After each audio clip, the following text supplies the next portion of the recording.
कन्या राशी या आठवड्यातील सर्वात भाग्यवान राशी 1 ते 7 सप्टेंबर 2025। येत्या आठवड्यात धनलक्ष्मी योगाचा परिणाम हा कन्या राशीवर होणार आहे। सप्टेंबरच्या पहिल्या आठवड्याच्या सुरुवातीला चंद्रावर गुरु ग्रहाचे दर्शन झाल्यामुळे धनयोग तयार होईल।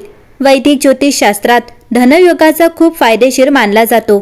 ते केवळ व्यक्तीला पैसेच देत नाही तर त्यांची झोळी आनंदाने भरतो। या आठवड्यात कन्या राशीला धनयोगाचा फायदा होण्याची अपेक्षा आहे। या राशीच्या लोकांना पैशाचाच फायदा आणि कौटुंबिक जीवनात भरपूर आनंद आणि समाजात भरपूर आदर मिळेल। कन्या राशी या आठवड्यात तुमच्या स्वप्नांना साकार करण्यासाठी सज्ज व्हा। शनिवार 6 सप्टेंबर रोजी युरेनस मिथुन राशीत वक्री करेल, ज्यामुळे तुमच्या करिअर आणि व्यावसायिक प्रयत्नांवर परिणाम होईल। हे कॉलेजमध्ये परतणे किंवा तुमचे लक्ष केंद्रित करण्याचे क्षेत्र बदलणे यासारखे देखील असू शकते। युरेनसला महान जागृत करणारा म्हणून ओळखले जाते आणि मिथुन राशीमध्ये ते नवीन संधी आणि शक्यता आणण्यास सज्ज आहे। तुमच्या आयुष्यातील हा विस्ताराचा काळ आहे, म्हणून तुम्ही खात्री बाळगली पाहिजे की तुम्ही बदलांना विरोध करण्यासाठी काम करत नाही आहात। जे तुमची स्वप्ने सत्यात उतरवण्यासाठी तुम्हाला तेच आवश्यक आहे। मिथुन राशीतील युरेनस प्रतिगामी कन्या राशीसाठी नवीन नोकरी किंवा शैक्षणिक अनुभवांची संधी घेऊन येईल, जी तुम्हाला तुमच्या नशिबाशी जुळवून घेण्यास मदत करेल। फक्त तयार राहा, कारण ते अचानक आणि कोणत्याही पूर्वसूचनेशिवाय घडू शकते। कन्या राशी, तुम्ही आधी जे काही बांधले आहे त्याचा पुरेपूर वापर करा। 1 सप्टेंबर सोमवार रोजी प्रतिगामी शनी मीन राशीत परत येईल, जो तुमच्या आयुष्यातील एक महत्त्वाचा काळ आहे। शनी रचना, पाया आणि जबाबदारीचे प्रतिनिधित्व करतो।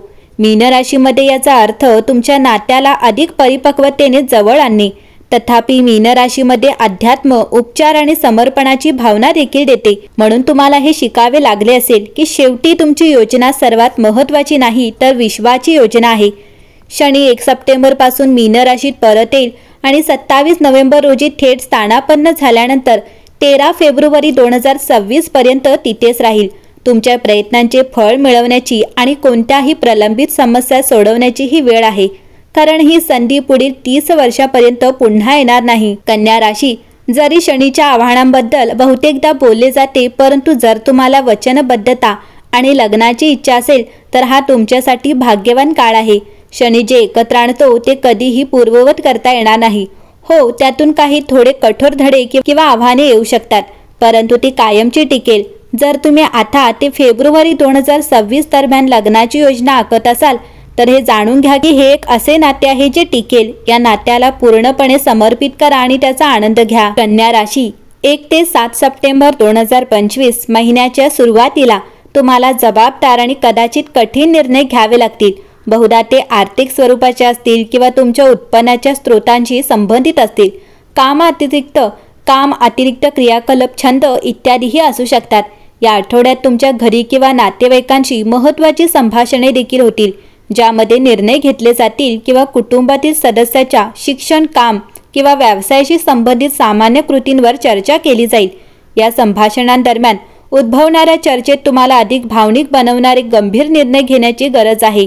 या आठवड्यात कुटुंबात आणि तुमच्या नातेवाईकांच्या वर्तुळात कोणत्याही स्वरूपाच्या बदलाशी संबंधित घटना शक्य आहेत। आठवड्यात तुम्हाला आगामी बैठक, मेळावा किंवा सहलीशी संबंधित मित्र किंवा नातेवाईकांची आमंत्रण मिळेल किंवा फोनवर चर्चा होईल। आठवड्यात तुम्हाला तुमच्या जुन्या अपूर्ण योजना किंवा कल्पनांकडे परत जाण्याची इच्छा असेल। त्यापैकी काही या 7 दिवसात पुन्हा प्रासंगिक ठरू शकतात आणि अंमलबजावणीसाठी साध्य होऊ शकतात। या आठवड्यात तुम्ही सहजपणे, स्वेच्छेने आणि चांगल्या हेतूने सल्ला द्याल। तुमच्या सभोवतालच्या लोकांना शांत कराल, जे वैयक्तिक नाट्य अनुभवत आहेत। तुम्ही चांगल्या काळासाठी चांगल्या हेतूने आशा वाटाल। तुम्ही सध्या जीवनातील अडचणींना तोंड देण्यासाठी धैर्य निर्माण कराल। या आठवड्यात तुम्हाला तुमच्या ओळखीच्या व्यक्तीच्या आरोग्याच्या समस्येचे निराकरण करण्याची संबंधित चांगली बातमी मिळेल। कन्या राशी, या आठवड्यात तुम्हाला आत्मनिरीक्षण आणि विश्लेषणाने जीवनातील गुंतागुंतींवर मात करण्यासाठी आमंत्रित केले आहे। सूर्य तुमच्या राशीला ऊर्जा देतो, तपशिलांकडे लक्ष वाढवतो आणि भविष्यासाठी वैयक्तिक ध्येय परिष्कृत करण्यास प्रोत्साहित करतो। तुमचा स्वामी ग्रह बुध तुमच्या स्वतःच्या राशीतून मागे सरकत असल्याने नवीन उपक्रम सुरू करण्याऐवजी पुनर्मूल्यांकनासाठी हा एक आदर्श काळ आहे। संवादाच्या कर्तव्यांमध्ये काही विलंब किंवा पुनर्मूल्यांकनाची अपेक्षा करा। लवचिक दृष्टिकोन ठेवा। तुमच्या आर्थिक क्षेत्रातील शुक्र संभाव्य नफ्यांचे संकेत देतो। या संधी येतच त्यांचा फायदा घेण्यास तयार राहा। नातेसंबंधांसाठी प्रियजनांशी मोकळेपणाने संभाषण करण्यास प्रोत्साहित करा. सहानुभूतीने ऐकल्याने भूतकाळातील वाद दूर होऊ शकतात.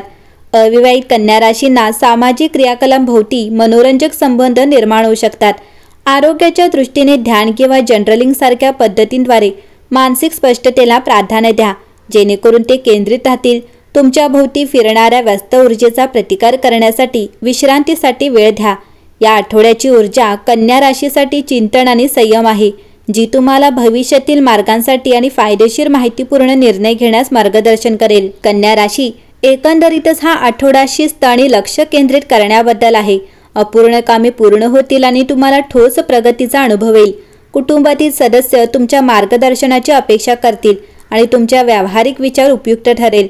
आठवड्याच्या मध्यात करिअर किंवा आर्थिक बाबींमध्ये चांगली बातमी येईल. छोट्या अडचणीबद्दल काळजी करू नका. या आठवड्यात तुमच्यासाठी भाग्यवान क्रमांक 9 असेल आणि भाग्यवान रंग निळा असेल. एकंदरीत पाहता कन्या राशीसाठी हा आठवडा उत्तम असेल.